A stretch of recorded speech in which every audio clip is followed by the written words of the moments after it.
Okay, so the cycle of oppression. We begin at the beginning. We are born, each one of us. And the process of our socialization regarding human differences begin. That is, really our understandings of ourselves and the other. And our understanding, our learning of how to navigate, how to negotiate the distinctions between ourself and the other, how to understand what the society wants us to know about who's valued, who's not, what this difference means, and what your behavior should be in regard to that. So all of that is the process of socialization. We call this the systematic training that we have. Biased history about ourselves and about the others. In other words, whether you call it blackmail, but you want to be conscious of the fact that the culture has enrolled each one of us into sustaining this cycle of oppression. We have all been enrolled in it. All of our children as we speak, all of other, the children of the universe as we speak are being enrolled in this. Except where we are attempting to step in this moment in history and break that cycle to whatever degree that we can. That's our work, that's our charge, that's our challenge. I asked you as we come on around the cycle, who told you so? And you've just given it to me, and it's all right there. Under taught and reinforced by, you gave it. You said family and friends and schools and teachers and books and religious institutions and media and government and cultural standards, etc., etc. As we're making this movement around, though, we want to stop and ask this question. Were you allowed to disagree?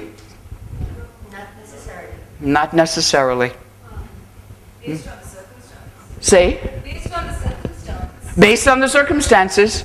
I mean, nobody would ask, would you agree? Do you agree? Or Yeah. But they wouldn't ask, but what did you feel? Felt anger, protested, Yeah. but not listened. But not listened to.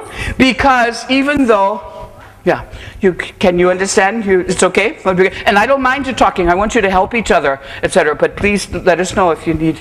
Okay, so were you allowed to disagree? And people are saying, depending on the circumstance, but even if you did, nobody's going to listen to you. So look in the middle of the circle. Confusion, hurt, anger, fear.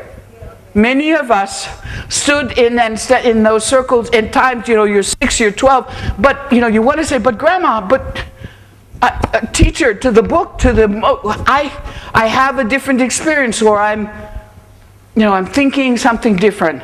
But the culture says, and now I'm going to jump over, I'm going to go past the bottom, jump to the societal message. You see societal message? And somebody already also was beginning to come to this point. You said it, and I don't remember your words, but even in that confusion, hurt, and anger, what you're saying is the culture has a big voice, like Big Brother, and I'm going to use Big Brother. The culture is saying to you, don't rock the boat. That's an expression, huh? Don't make waves. All those messages that you learn, don't mess with it. And that's what you're talking about in terms of you did it for yourself because the culture has instructed you very well, Grandma, that you're going to be a failure if you don't pass this message on to your kids. And what kind of family are you that you're not an upstanding member of the community? And what are you trying to do? Bring down our whole race here, our whole nation, and our whole continent in the face of, it gets all that layers of complication in there. But however you get the message, we get the message that says, don't rock the boat. Don't make waves. It's not done. It's not done. That's just not done. Huh? So that message comes over loud and clear, even though nobody said it. Nobody said it like that, but the message is so loud and clear. So then, the question becomes, so what did you finally decide to do? Be the little person that's growing up into the 19, 20-year-old whatever, or later, what did you finally decide to do with those messages? At some point, where did you break out? Where did you break out from it? That's part of the question, but not necessarily. That is the way a group like this would interpret that question. Now, listen, that is the question we're going to get to for a group like this of women, human beings, part of the human family that have gotten clear that all this stuff is a lie. In your work with folk that you are doing the capacity building with, in the work that I do in many instances, I say to people what do you finally decide to do with the message as well? I could be talking to, a group of whatever, people who work in a hospital and their security staff and some of the janitors and some of the nurses maybe, and some, they're all the people who don't do this kind of work. Their work in the world is holding the world up with their support and their labor and their whatever. But they're being trained in this diversity and inclusion and trying to build a better organization where they are and trying to become more enlightened. And many of them try to, because they think that I want them to answer, oh, I don't believe that stuff anymore, or whatever. And they'll say all kinds of things, but basically, to 99% of the population on the planet that is at the effect of this, and so forth, the answer has to be what I got from a social worker. I was training one time about 100 social workers. And I asked the question, and of course social workers are the kind too who feel they have definitely had the rapture or the rupture. And so they were giving all kinds of answers of, I decided this and I decided that. And finally I heard the voice of one woman in the crowd who just said, oh honey, after a while you decide to go along to get along. Do you understand? Yeah. To go along to get along. After a while, you can't fight all that pressure. I don't care how much you want, you know that this is a lie. It is a surrender, but again, I want us to be, it is a surrender in terms of, I gotta live in this society. Both of those, and the reality of life being that the system can count on, at some point, you giving in and just sort of towing the line, walking the line. So what happens, now let's come on around to the bottom and see what that yields. The internalization then of, eventually we believe, 99% of the human species on this planet believes that the stereotypes and the lies that we were taught, those early messages, believe that, and that's the truth. Her question, what if they really believe that? What they do? And that's the truth. Huh? We know, honey, all of this is a problem. That is the understanding. That's why we're doing the work. So that we get clearer not only about the problem, but how do I work with people? Understanding, again, another take on how the problem comes to be. Can that give me another in on how I can do the work to interrupt the cycle? It's all a problem. Huge, huge problem. But I wouldn't be standing here if somebody didn't fight in U.S. North America against the people who believed that I should still be in chains. Somebody believed, and somebody's, that we gotta keep pushing against these lies, and we're still miles to go before we sleep, but this is a part of the work. So, just to continue then. So the stereotypes and the lies are the truth, and then what happens to this human difference thing? This becomes a very negative. There's nothing positive about human difference, because that just makes problems. all this difference, and so everybody should be like me kind of thing. So human difference becomes a negative, and then I'm just reading this, conscious and unconscious beliefs that we take in really then result in some people are just more valuable than other people. Some people are superior to other people. And so I use examples. Let's just use race and gender. On race, it's just clear on the face of the earth. White people are superior to any person of color on the planet. Period. End of discussion. Is what this cycle yields. And then within groups of color, oh well, we know that these people are more, and then these are more, and then you get that breaking into race, color, ethnicity, caste, religion thing, and we keep doing the one-up. Who's better than whatever. So we work all of these systems. When it comes to us, as women and girls on this planet, this cycle clearly communicates, inculcates, just breathes into every soul on the planet. The fact, in quotes, fact, that men and boys are superior to women and girls. Period. End of statement. End of the matter. No question. No question. Says every culture on the planet.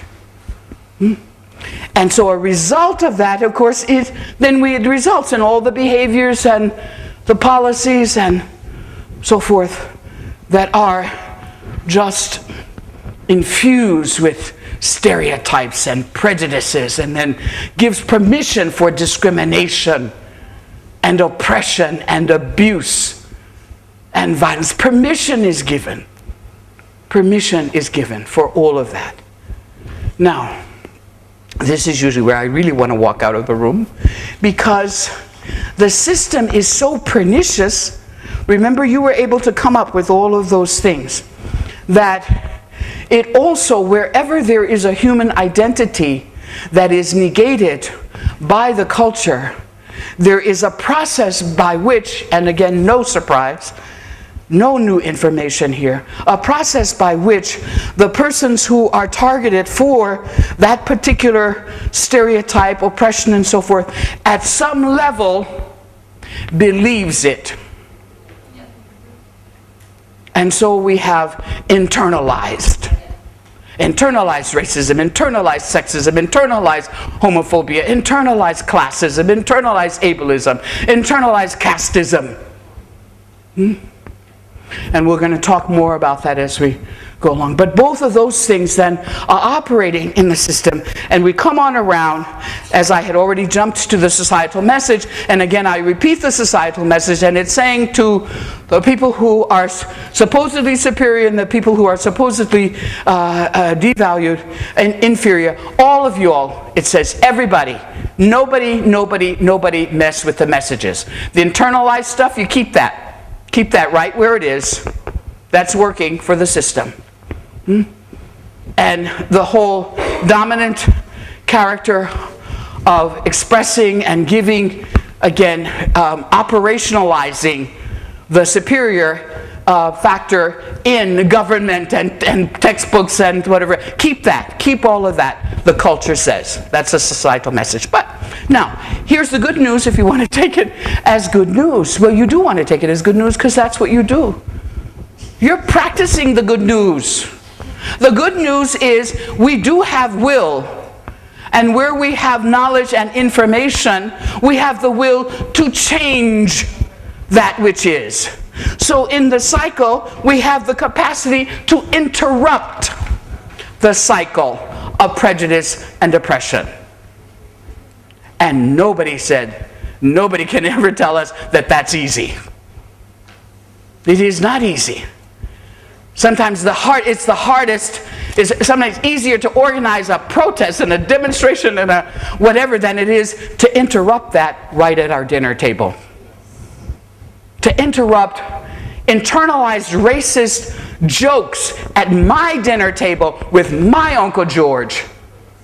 Oh my goodness. It's like, how am I going to do that? Well, just like in the larger world where I strategize with my colleagues about, how we're going to develop this conference and this policy and this whatever, I have to strategize with my aunt and my mother about how are we going to deal with Uncle George when, I don't know, at the Sunday dinner, when the dessert comes out, which for us is sweet potato pie, okay, and when the dessert comes out comes Uncle George's internalized racist jokes. Did you hear the one about the Mexican, about the lazy Mexicans? Says, my black Uncle George. Did you hear, did you hear the one about, so, did you, and then of course his sexist jokes and so forth. So then I've got to say, how are we going to do this? Well, it doesn't help, and I don't mean to do intervention strategies right now, but just to give, it doesn't necessarily help for me to go, oh, Uncle George, just stop that. I don't want to hear that. Well, maybe he won't tell those jokes around me, but it hasn't changed Uncle George's behavior. Maybe what I need to do is talk to my mom and my auntie and maybe my younger brother who gets it and say, okay, we've got to find a way to have Uncle George not tell these jokes anymore and to let him know that this is not good. This is not, we're not cool with this. And then so we come up with something like, we have to let him know we don't want the children hearing this kind of thing. We don't want the children to learn to hate other people. You put it in very strong language. We don't want to teach the children to hate women. Well, Uncle George says, I don't hate women. Uncle George, listen to this joke. And then I tell the joke to him. What does that joke say? Women are stupid, women are loose, and they should be used. That's not love for women. And anyhow, I could tell you the whole way that we did the intervention, but it takes effort. It takes thought. And he finally got it. It's these young ones, they don't get the, and he stopped telling those jokes over, a period of time. Now, that's at the table.